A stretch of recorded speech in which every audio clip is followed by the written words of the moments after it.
Back with 11.4, simplifying rational expressions. I already have the vocab done for you, so if you need to pause the video after I'm done talking about it, you can. A rational number is just a number that can be written as the quotient of two integers. Remember, integers are whole numbers, so it's a rational number cannot be a decimal, especially a repeating one. Rational expression is very similar, but it'll have variables.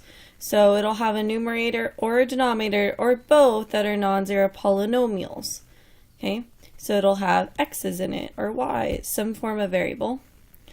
And a simplified rational expression, so a rational expression is fully simplified when the numerator and denominator don't have any more factors in common other than plus or minus 1, because they will always have plus or minus 1.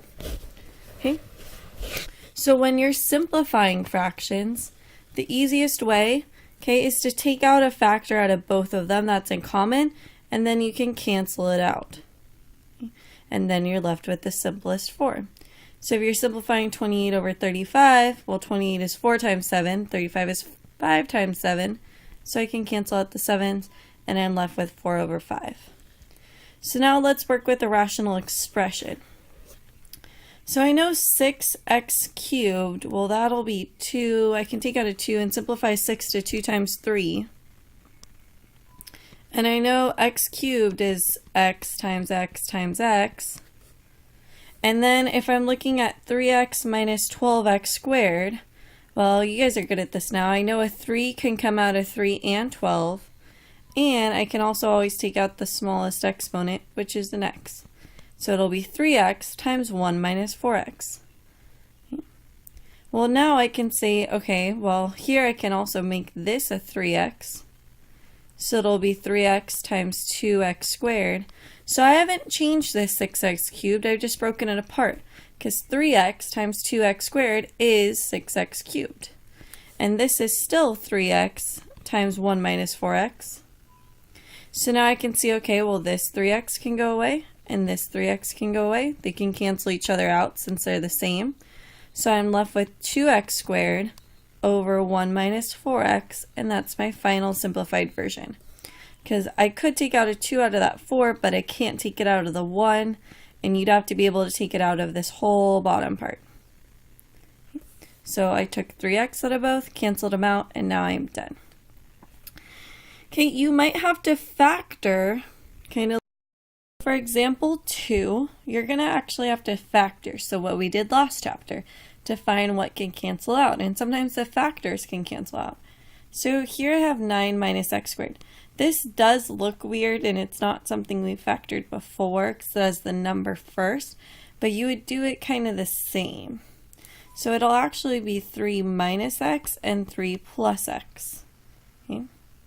And those two will add up, will multiply to 3 times 3, 9. And in the middle, you'd have minus 3x and plus 3x, which cancel out, and then an x squared. It's actually something that's special if it has a perfect square here and a perfect square here.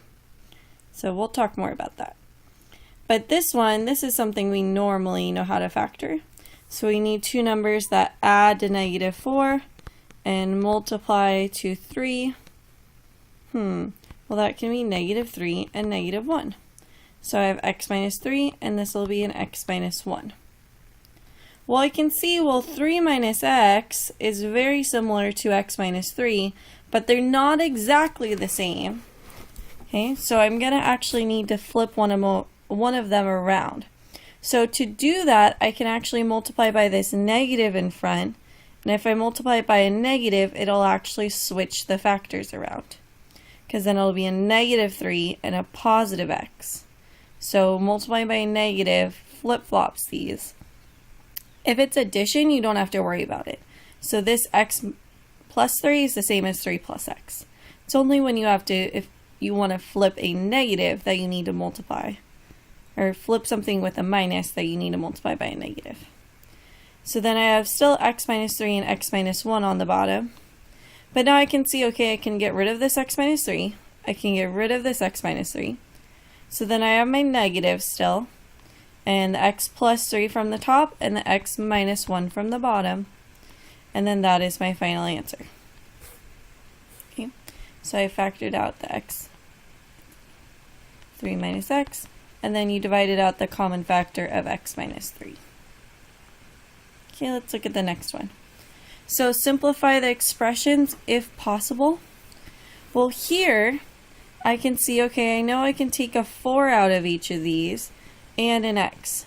So I have 4x times x plus 7, and on the bottom it'll be 4x times 2x to get the 8x squared. Well, 4x and 4x cancel out, so your final answer is x plus 7 over 2x. And here, okay, I have 3 times 5 minus x and 12 times x minus 5. Well, these are very similar, but I need to flip-flop this one, and it's using subtraction, so I can multiply by a negative. So if I have negative 3, I can go x minus 5 over 12 times x minus 5.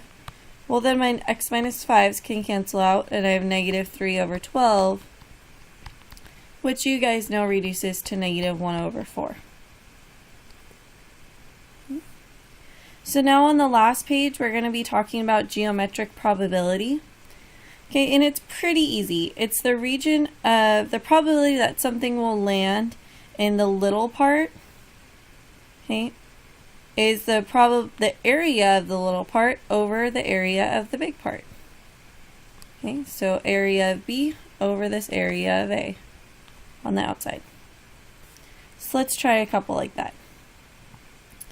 So 3, okay, we're writing using the rational model. So we have our picture, and we want the probability that it's landing in this small rectangle.